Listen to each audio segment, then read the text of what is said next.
لقد جئتم شيئا إدا تكاد السماوات يتفطرن منه وتنشق الأرض وتخر الجبال هدا أن دعوا للرحمن ولدا.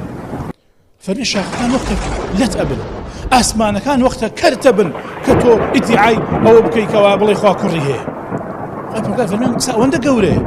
لقد كفر الذين قالوا إن الله ثالث ثلاثة.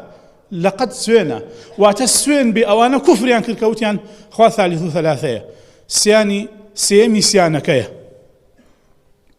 يعني روحي قدس مريم عيسى. أما باسك أويا كتو بيروزبايل يبكي بشتيك تايبد من دي دينكيتي كحرامة كابلا بيوايا عيسى كري خوايا شون بيلم بيروز بي بلا دايق مني كركي خوا شون اشتوابي بويا جائز نية بهيش شوية نبشداري بكري لأهني سري صالة نا بيروزباي بكري ببوني أهني سري صالة وأبي مسلمان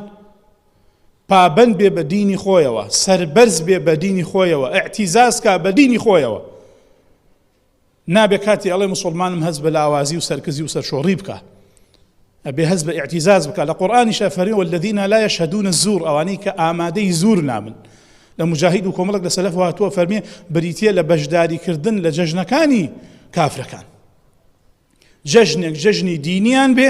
حەڵاڵ نییە بۆت بەشداری تیا بکەی جەژنێک جەژنی دینیان بێ حەڵاڵ نییە بۆت بەشداری بکەی لەگەڵیان.